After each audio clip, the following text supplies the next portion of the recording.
So 3 or 4 years ago, I began using what's called the narrative lectionary, which follows a natural chronology of Scripture, beginning with the fall season, the beginning of the academic year, with the stories, the foundational stories of Genesis, and then moving through fall, through the story of God's people from Exodus to exile, leading up to the birth of Jesus when we get into December.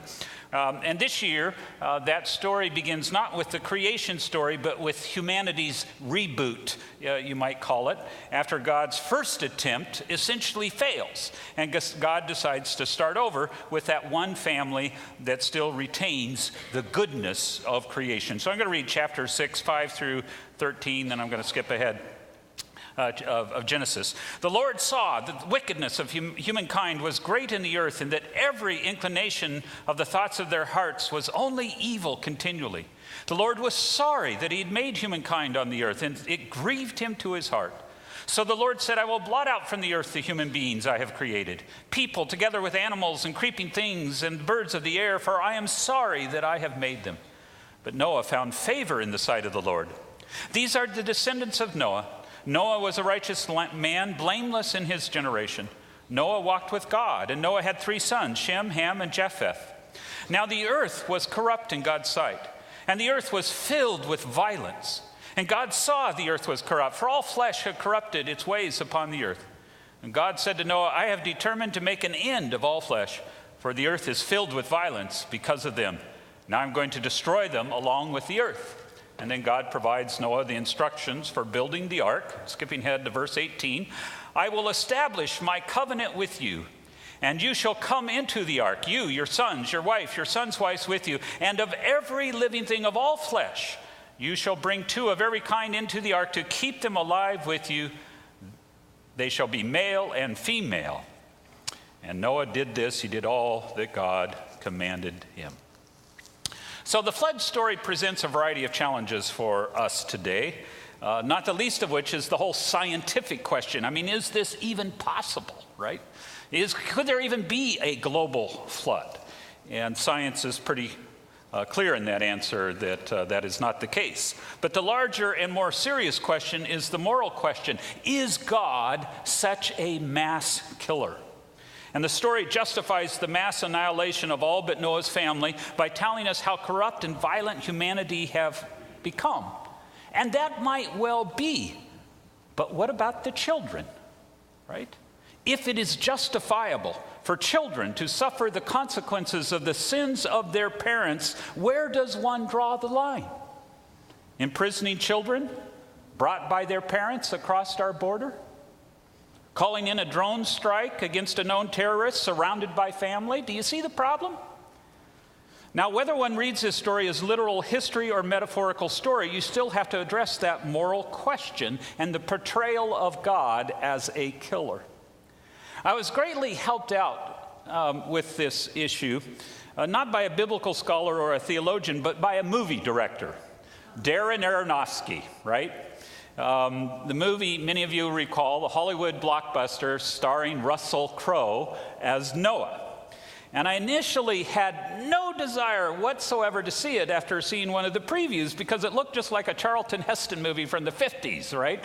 You know, taking the story very literally without dealing with any of the serious questions it raises. But boy, was I wrong.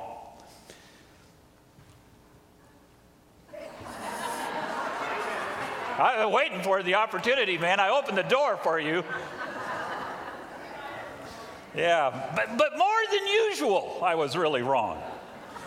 I was so enamored with Aronofsky's creative retelling of this ancient tale that I devoted a whole sermon to it back then, and many of you will recall, arranged for us to watch the movie together over at the synagogue at Temple Beth Israel and to have conversation with our Jewish brothers and sisters over the meaning of the story as Aronofsky portrayed it. It was just an incredible, delightful experience. And I don't recall a whole lot of detail now from that very rich conversation we had then. Just remember just the fun of it, except that. Learning that few modern Jews take this story literally which is why you will not find many Jews searching for artifacts from the ark or rebuilding replicas to show how it might have been possible. Aronofsky takes a more typical Jewish approach in that his movie he considers to be midrash. Now, midrash is simply theology in story form, often taking an existing story and then embellishing it to expound on some teaching, to reveal some moral truth. And no one asks of midrash, did this really happen this way, right? No one asks, if you throw water on a witch, will they really melt, right?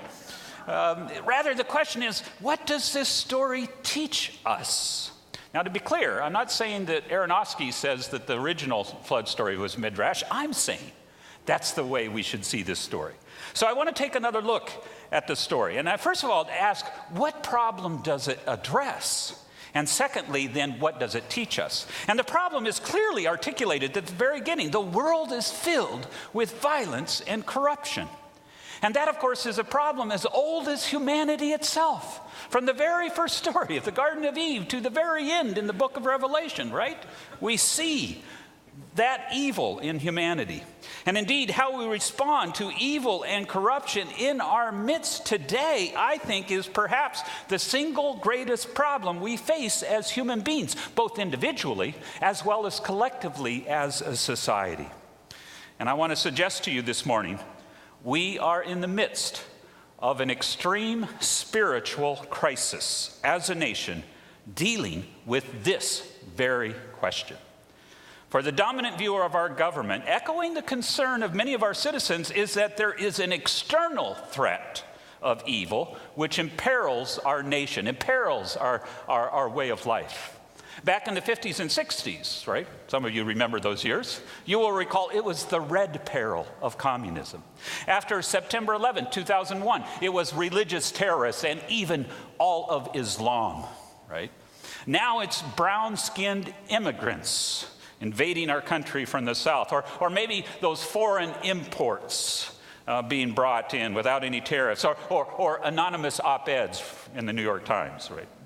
Whatever that external threat is, the way to fight this evil is to forcefully eradicate it with bombs and guns, or to neutralize it with walls and threats.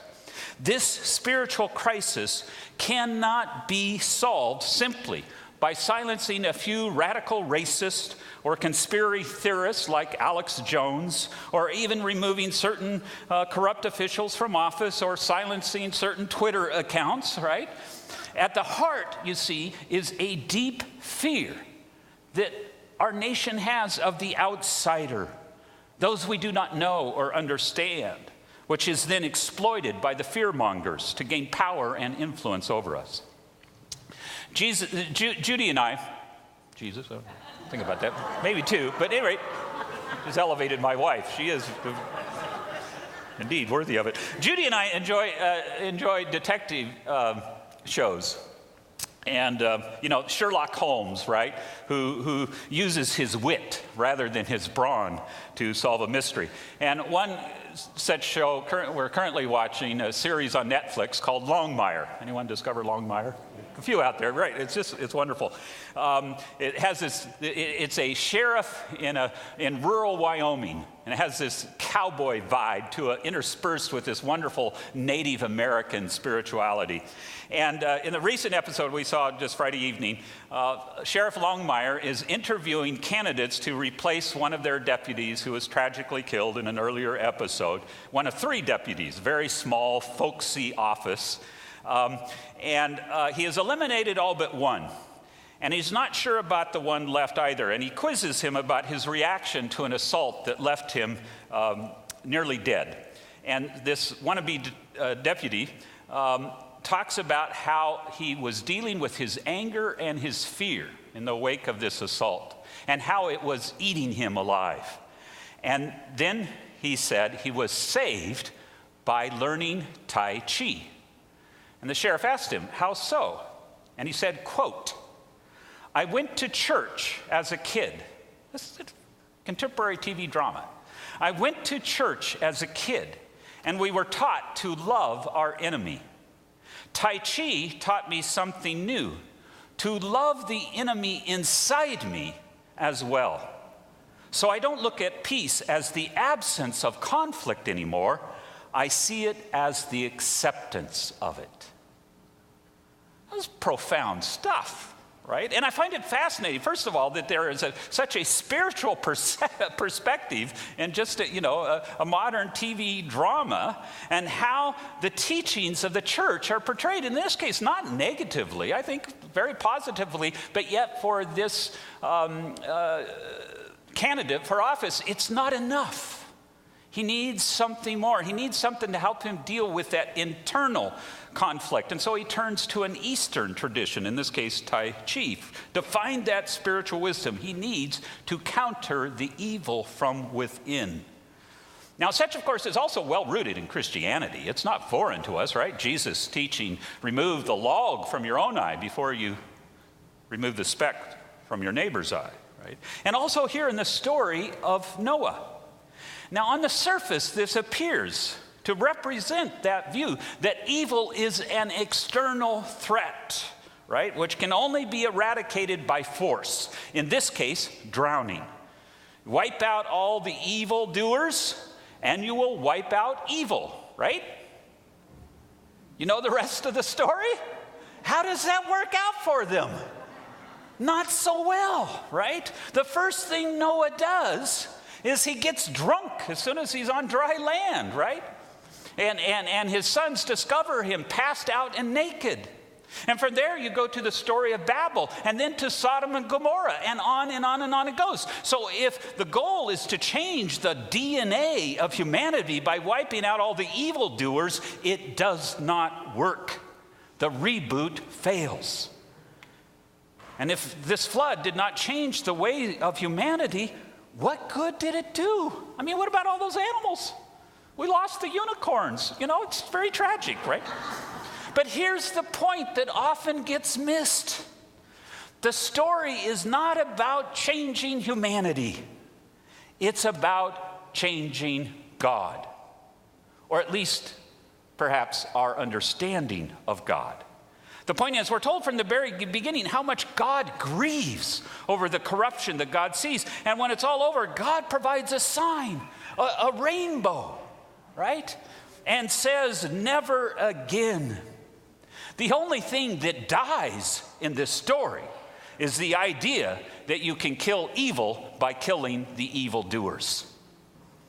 So you see, as Midrash, this is a reflection in story form, a theological reflection on the problem of evil that is built into human DNA, which says you cannot eradicate evil so long as humanity exists. You can't drown it out. But here's the good news. You can float above it, right? You can survive the storm. You can rise above it because you have seen the rainbow. You know God is there in the midst of the storm to get you through it. The arc of the universe is long, Martin Luther King reminded us, quoting a Unitarian minister from the Civil War era, but it bends towards justice. Or as Michelle Obama put it, when they take the low road, we take the high road. It doesn't lead to immediate change. It might take days, it might take years, it might take decades or a century. But the arc of the universe is long. It bends towards justice. No matter what evil we may face today, God has not been defeated. Good will yet prevail. So how do we take such high ideals in the face of so much corruption and violence we see in our world today and bring it down to earth, to our level? Thursday evening, I served as our building attendant for an event of Community Alliance of Lane County in our chapel because I wanted to hear the guest speaker, Malad Forgarichian, a Palestinian Christian from the suburbs of East Jerusalem, where he and his wife have opened up a school, the House of Hope, they call it, to teach nonviolence to Palestinian children based on the life and the teachings of Martin Luther King Jr. And it was most fascinating to hear this Palestinian Christian applied those principles taught by Martin Luther King to one of the biggest conflicts in our world today. I'll mention just 4 of them. First of all, that darkness cannot drive out darkness. Hate cannot drive out hate. Only love can do that. In a region where animosity between Jews and Palestinians runs high, Malad teaches the children to love their Jewish brothers and sisters. But love does not mean that you ignore the problem or that you pretend to be friends. No, for King as well as for Malad, love means you work through the conflict without resorting to violence or demeaning the humanity of the other person. And this is the heart of nonviolent resistance, to direct your anger not at the person, but at the injustice, right? At the condition. Because that person is still someone who is loved by God even when we cannot. Secondly, in his famous address against the Vietnam War, King said, "Whoever accepts evil without protesting against it is really cooperating with it." And at the House of Hope, they do not teach their students to take to the streets in protest, for that is a personal choice that carries many risks with it. But they do teach them not to be silent in the face of injustice or submissive to the occupation, but to stand up for their rights and for each other. And so what about us, especially those of us who benefit from this status quo, that infamous silent majority? King said, "In the end, we will remember not the words of our enemies, but the silence of our friends." I was at an event in Cottage Grove just before my vacation, and on an interfaith panel discussing hate speech and racism. And Rabbi Ruhi from the synagogue confessed her pet peeve when some do-gooder in the community calls up the synagogue and tells them about a swastika they saw on some building or about some other anti-Semitic act, as if they're doing a good deed by reporting this to the synagogue for which they should be rewarded. And the rabbi said, "Don't tell me about anti-Semitism. Believe me, I know it," right? Tell the local authorities. Complain to the building order. Organize a response. In other words, do something about it. Take responsibility for the response rather than passing it on to the victim as if you are helping, because you are not. It's a challenge. It's a tough challenge. Finally, Malad quoted King saying, "Our lives begin to end the day we become silent about things that matter." And for Palestinians, what matters, of course, is the right to their own homeland, the same right we extend to the citizens of Israel. For others, it might be the right to marry the person you love. For women, it might be that right to make your own decisions about your health care choices, as we saw argued this week in the Kavanaugh hearings in the Senate. For the disenfranchised, what matters is that right to vote that is being taken away from so many of our citizens. For democracy, what matters is a voting system free from outside influence, the same as well for a free press. For life as we know it in this church, what matters is a climate, a life in this earth, is a climate that can support it. Malad called King the closest thing to Jesus in the flesh in our modern era, a remarkable thing for someone to say who grew up on the streets of Jerusalem. And whether true or not, what hit me as I was listening to this Palestinian Christian teach us about the wisdom of the teachings of Martin Luther King was that here was the answer to the problem of evil, the solution to the spiritual crisis of this nation, to counter darkness with light, hate with love, to protest evil and injustice wherever it occurs, to speak out and to stand up for things that matter. From the flood story, we learn you cannot drown out evil, but you can rise above it. You can ride the ocean of God's love and justice to overwhelm the evil of this world. From Martin Luther King, we learn you cannot change the heart of every racist, but you can take away their power and change the laws that perpetuate systemic injustices. From Jesus, we learn that we can resist evil and the temptation of power. We can choose to love our enemy, even the enemy within.